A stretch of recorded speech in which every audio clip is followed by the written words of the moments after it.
It's hot noon in Honduras. Time for Café Caliente and Sopa de Pescado Caliente. Hot coffee and hot fish soup with an eyeball looking up at you. So we have sand over there.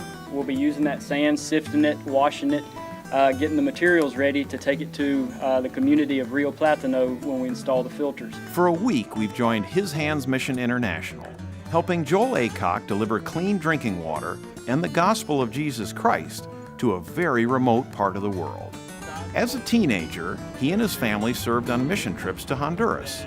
There's water everywhere, but adults and children suffer chronic diarrhea and stomach bugs, drinking straight from rivers and streams. A mom said, "It wasn't so bad, just diarrhea 3 or 4 times a week." Joel knew a solution. In college, he studied biosand water filters.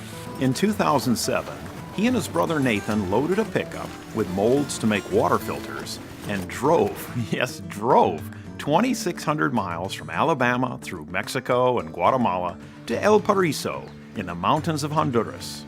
More than a decade later, hundreds of families, schools, and church congregations are drinking clean water through a simple sand filter lasting years and years. Joel married Maite. They have 2 boys. He hired Delio and Edgar, and the mission has grown. Groups in surrounding countries and far-off places heard about His Hands Mission International, asking them to come to their village.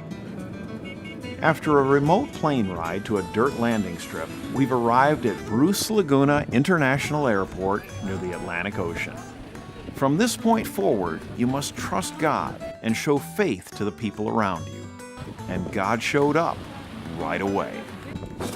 There's no Home Depot, so we have to sift and make our own layers of sand and fine gravel. We need lots of water to clean the sand that goes in the filters. A pump that was supposed to arrive weeks earlier never came. Jose, a school teacher, heard of our trouble, bringing his over for us to use. In the evening, Pastor Obed led an outdoor service. His small solar panel powers one light. Hundreds of insects flew in a frenzy. With beetles crawling on him and us, he never stopped preaching. It was the plague of locusts come to life. Jose, the school teacher, was part of the crowd. He said we inspired him and invited us for dinner later in the week. Covered in sweat, we slept under mosquito nets. This is ground zero for the Zika virus.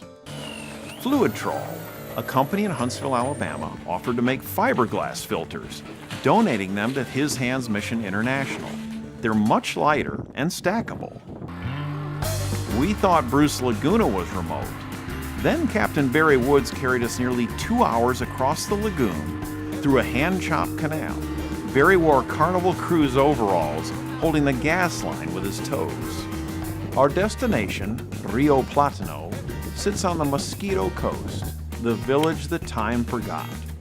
David came with us, translating Spanish into their native Mosquito language. There are 57 homes. Moises, the village leader, was amazed that Joel and our team actually showed up.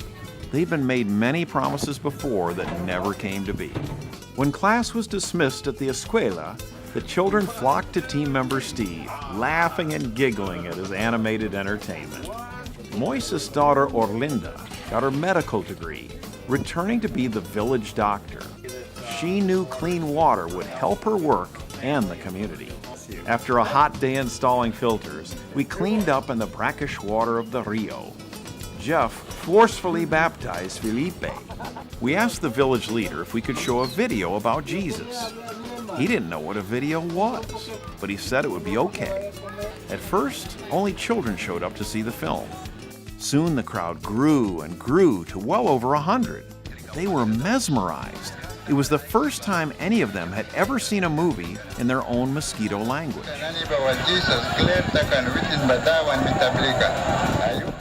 Pastor Obed spoke at the end, and they invited him to come preach again. Returning from Rio Platano, Joel had begged Captain Barry to buy extra gas. "No," he replied, "it only takes 10 gallons.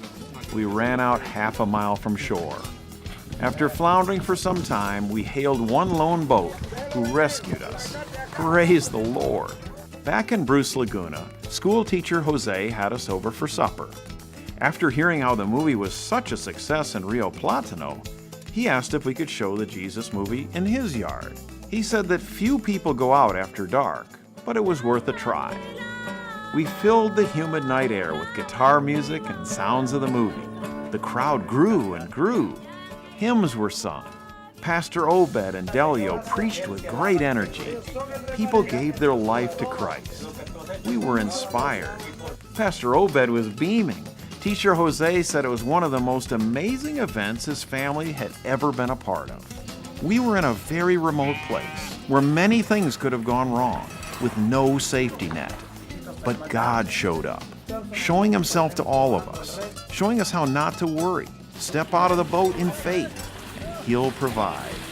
To love thy neighbor as thyself, making a positive difference through clean water and the good news, the gospel of Jesus Christ.